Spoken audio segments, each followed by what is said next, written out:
Hello साथियों, नमस्कार। बहुत ही बड़ी बिग अपडेट के साथ मैं हाजिर हूँ इस क्लास में। बहुत ही बड़ी अपडेट है, एक तरीके से समझिए एक बड़ा न्यूज़ ये है कि जो बीपीएससी आपकी शिक्षक बहाली करा रही है उसके नियमावली में संशोधन होने जा रहा है। ये अतुल प्रसाद जी का द्वारा पेपर में विज्ञप्ति आई हुई थी, उसके द्वारा मैं बताने की कोशिश कर रहा हूँ कि बीपीएससी जो शिक्षक बहाली करा रही है अभी इसका नोटिफिकेशन क्लियर नहीं है। 2 से 3 दिन में आने की आशंका थी कि 2 से 3 दिन में क्लियर हो जाएगा। क्या नोटिफिकेशन है, क्या पूछा जाएगा, क्या आना है, क्या नहीं आना है। लेकिन साथियों, बहुत दुख के साथ कहना पड़ रहा है कि नोटिफिकेशन अब तक नहीं आ पाई है। अभी संभावना है कि नोटिफिकेशन 6 से 7 दिन में आ जाएगी, लेकिन ये कंफर्म नहीं है साथियों। इसको आप कंफर्म मत मानिएगा, क्योंकि नोटिफिकेशन सरकार जिस तरीके से खेल खेल रही है अभी कुछ नहीं कहा जा सकता। हो सकता है नोटिफिकेशन 10 दिन में आए, लेकिन आज की विज्ञप्ति में अतुल प्रसाद जी द्वारा कहा गया था नोटिफिकेशन 6 से 7 दिन में जारी हो सकता है और नियमावली में संशोधन होने की आशंका है। हालांकि साथियों मैं बता दूं, शिक्षा विभाग निगेटिव मार्किंग के पक्ष में भी नहीं था। निगेटिव मार्किंग जो हुई है, फर्स्ट पेपर क्वालिफाइंग जो 100 नंबर का होने वाला है, जिसमें निगेटिव मार्किंग रखी गई है, निगेटिव मार्किंग के पक्ष में शिक्षा विभाग नहीं था। शिक्षा विभाग का ये भी कहना था कि भाई जो आप पेपर करा रहे हैं वो 100 अंक जो पेपर करा रहे हैं 100 अंक का ही पेपर कराइए 2 घंटे में। लेकिन बीपीएससी क्या करा रही है, 150 अंक का क्वेश्चन 2 घंटे में, जो नोटिफिकेशन में ऑलरेडी पहले आ चुका है। जो चीज़ें आ चुकी हैं उसको पुराने वीडियो में मैं बता भी दिया हूँ। बीपीएससी ये भी था कि क्वालिफाइंग पेपर के पक्ष में भी नहीं था। जो पहला पेपर आप लोगों का क्वालिफाइंग भाषा का 25 नंबर है और जो लैंग्वेज है उसमें आपका हिंदी, बंगाली, उर्दू 75 नंबर, मतलब टोटल मिला के वो आपका 100 नंबर का जो पेपर होने वाला था, पेपर फर्स्ट, उसके भी पक्ष में शिक्षा विभाग नहीं था। शिक्षा विभाग और बीपीएससी के बीच अभी मंथन चल रहा है कि निगेटिव मार्किंग रखे या ना रखे, क्योंकि बहुत सारे अभ्यर्थी अभी भी रोड पे हैं। उनका कहना ये है कि भाई हम जब बीटेट एस्टेट पास है तो हमारी पुरानी नियमावली के तहत पहले हमें भर्ती कराई जाए नियोजित शिक्षक के तहत, फिर उसके बाद आपको जो कराना है, आपको लगता है कि हमें बीपीएससी से पेपर करवाना है तो फिर आप बीपीएससी से पेपर करा लीजिए। उनका भी कहना कहीं ना कहीं सही है, लेकिन सरकार अभी मनमानी कर रही है, आपके साथ खेल खेल रही है अलग अलग न्यूज़ देकर। अभी देखिए, पहले क्या था कि 1,78,000 पद आने थे, अब कितना हो गया, 1,70,000 पद अब आएगा। पदों की संख्या मैं बता देना चाहूँगा आप लोगों को, ध्यान से समझिएगा साथियों। हड़बड़ी की बात नहीं, मैं इस चीज़ को फिर से रिपीट कर दूंगा। मैं पद आपको बताना चाह रहा हूँ कि कक्षा 1 से 5 में, ये सारी कक्षाएं लिखी हुई है इधर। कक्षा 1 से 5 में 79,943 पद हैं। कक्षा 9 से 10 में 32,916 पद है। कक्षा 10 से 12 में 57,602 कुल पद है। मतलब कुल अगर पद देखें तो 1,70,000 आपके पद हैं।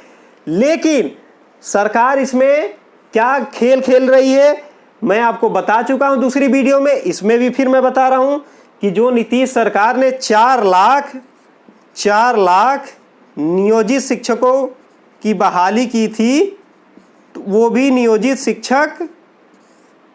शिक्षक इसमें पेपर में देंगे, मतलब पेपर देंगे। बीपीएससी जो पेपर कराएगी वो भी पेपर ये लोग देंगे। तो भाई आप फ्रेश बहाली कहाँ करा रहे हैं? जो नए अभ्यर्थी हैं, जो अभी सीटेट स्टेट पास करके आ रहे हैं, उनके लिए आप पेपर करा रहे हैं, तो उनको बैठाना चाहिए ना। इनके लिए अलग से आप पद देते। चलिए आप इनके लिए पद दे रहे हैं, अच्छा एक चीज और, सरकार ये कह रही है कि बीपीएससी जो बहाली कराएगी उसमें हम आप लोगों को राज्य कर्मचारी का दर्जा देंगे। एक समझिए, राज्य में एक चपरासी है, एक हेड कांस्टेबल है, नॉर्मल सा कांस्टेबल है, उसको भी राज्य कर्मचारी का दर्जा मिलता है, लेकिन शिक्षक को नहीं। तो कहां से गुणवत्ता पूर्वक शिक्षा आ जाएगी आपके पास, जब शिक्षक को वेतन ही नहीं दे रहे हैं उसके। हालांकि जो सीटेट पास है, पहले से स्टेट पास है, क्या वो उनके अंदर क्वालिटी नहीं हुआ, ऐसे ही पेपर पास कर गए? जब पेपर पास कर गए, पुराने नियम, बहुत सारे अभ्यर्थियों की मांग थी, मेरी भी मांग थी खुद की, सब लोग मांग कर रहे थे कि आप पुरानी नियमावली के तहत भर्ती करा दीजिए, उसके बाद आपको जो कराना है, जिस भी विभाग से पेपर करवाना है आप करवाइए। लेकिन सरकार नहीं मानी बीपीएससी के तहत पेपर करवाने का उन्होंने कह दिया, लेकिन अभी तक 2 से 3 महीने में भी टाल मटोल ही हो रहा है, अभी भी टाला ही जा रहा है। आप समझिए, पहले सरकार ने कहा 1,78,000 शिक्षकों की बहाली होगी, अब 1,70,000 आ गई। सबसे दुखी खबर यह है, सबसे दुख की बात यह है कि कक्षा 6 से 8 में अभी भी सरकार ने क्लियर, या बीपीएससी ने क्लियर नहीं किया है कि भर्ती उसमें कितने पद हैं या कितने पदों पे भर्ती होगी। उनका कहना यह है जो प्राथमिक शिक्षक है उन्हीं को प्रमोट करके, प्रमोशन देकर 6 से 8 में भर्ती कराया जाएगा।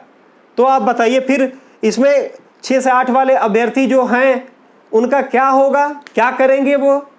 सरकार कहीं ना कहीं टाल मटोल कर रही है, हम लोग के साथ खेल रही है, अलग अलग न्यूज़ देकर।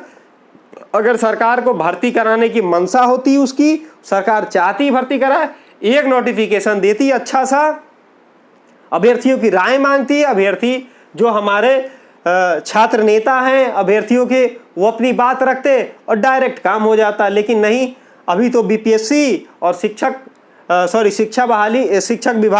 विभाग से मंथन ही चल रहा है और कुछ चीजें अभी तक क्लियर नहीं हो पा रही है।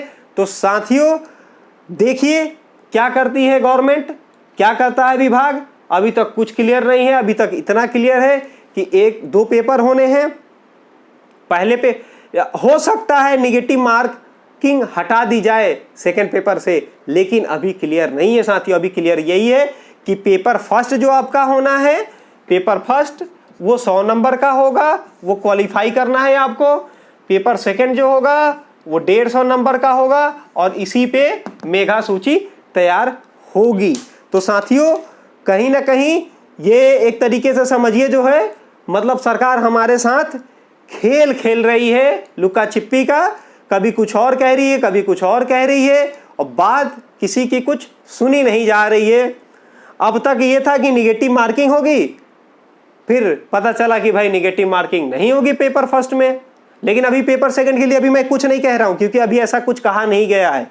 ये सारी चीजें अतुल प्रसाद जी जो चेयरमैन है बीपीएससी के, उनके द्वारा कहा गया था। ये न्यूज की विज्ञप्ति के द्वारा जो बात कही गई थी उसको मैं इस बोर्ड के माध्यम से आप तक पहुंचाना चाह रहा था, और ये पहुंचाकर कम से कम आप लोगों का मन हल्का और अच्छी सही जानकारी देने का प्रयास था हमारा साथियों। तो इससे संबंधित आपके मन में कोई भी डाउट है, कोई प्रश्न है, तो कृपा करके आप कमेंट बॉक्स में कमेंट करें और साथियों इस चैनल को लाइक सब्सक्राइब करने का कृपा करें, आपसे निवेदन है। धन्यवाद साथियों।